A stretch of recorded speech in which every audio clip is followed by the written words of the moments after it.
Salam sehat.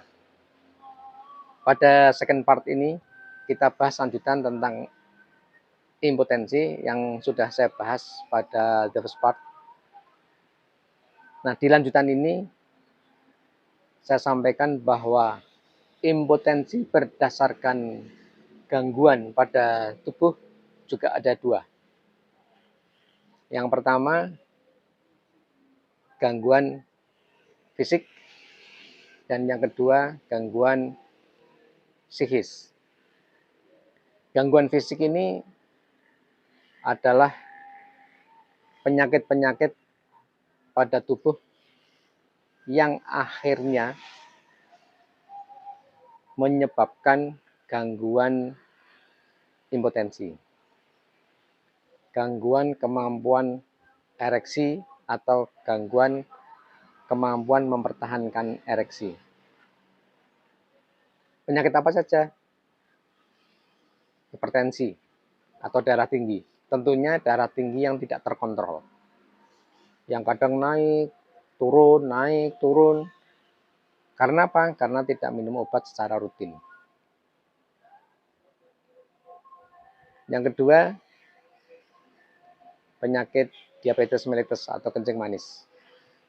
Sama, yang karena tidak teratur minum obat sehingga gula darahnya naik turun. Itu juga bisa menyebabkan komplikasi pada gangguan pembuluh darah, pembuluh saraf yang akhirnya bisa menyebabkan impotensi. Yang ketiga, gangguan jantung. Yang keempat, adanya keganasan. Yang kelima, efek samping dari obat-obat tertentu. Bukan obat darah tinggi dan kencing manis ya, karena obat darah tinggi dan kencing manis sudah saya bahas atau pernah saya bahas pada short video tentang obat yang boleh diminum jangka panjang, diminum rutin.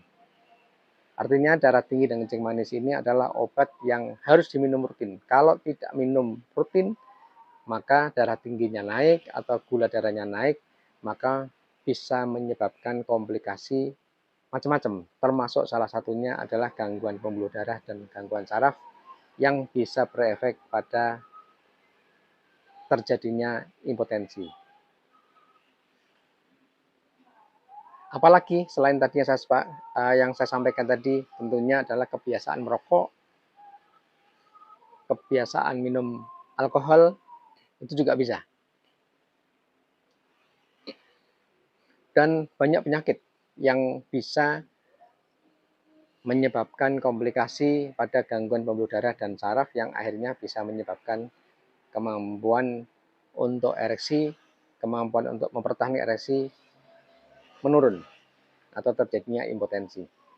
Jadi semua penyakit organ dalam tubuh ini yang sampai pada akhirnya menyebabkan gangguan pada pembuluh darah dan pembuluh saraf pasti akan berdampak pada terjadinya impotensi. Termasuk kolesterol yang sering tinggi,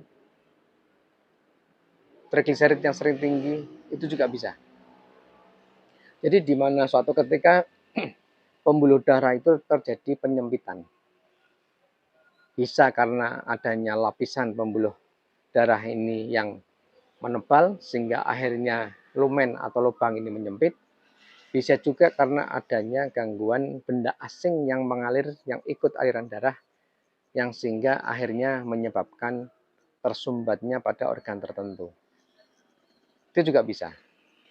Yang akhirnya bisa menyebabkan kemampuan untuk berdiri tidak mampu. Jadi semua penyakit bisa menyebabkan impotensi. Tentunya penyakit yang tidak terkontrol.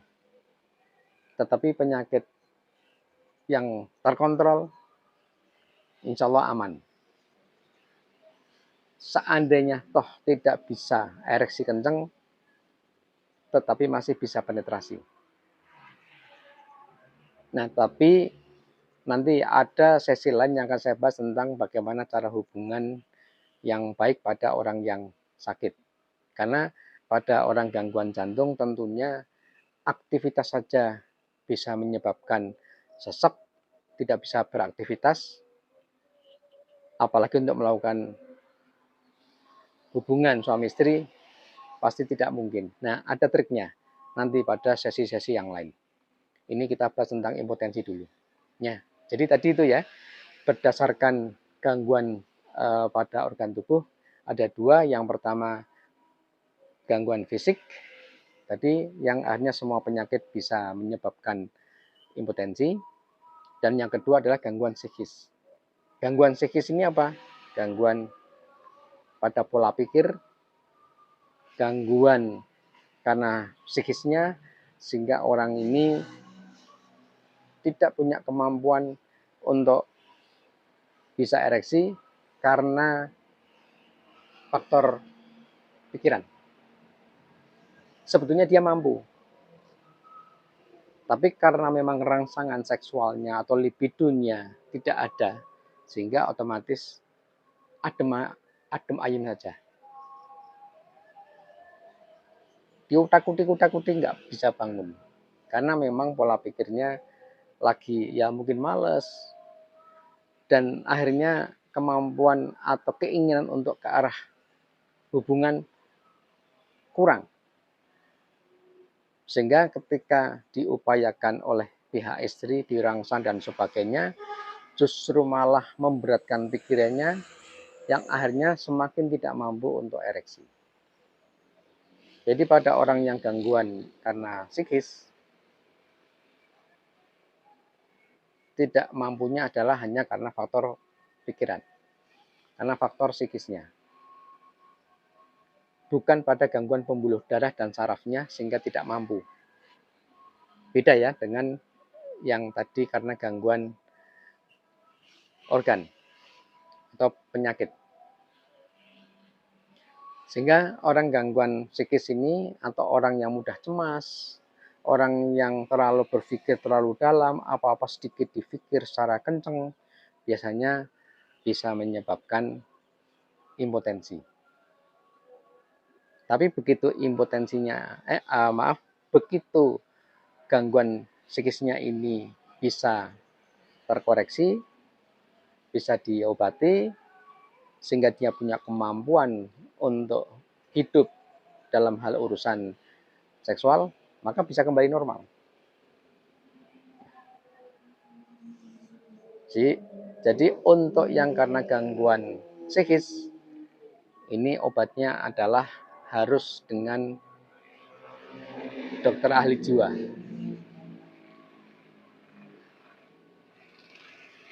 Itu ya, jadi jelas bahwa impotensi berdasarkan kemampuan penetrasi ada dua, dan berdasarkan gangguan organ juga ada dua. Itu dulu, nanti saya lanjut di part ketiga, lebih seru lagi. Itu ya, salam sehat.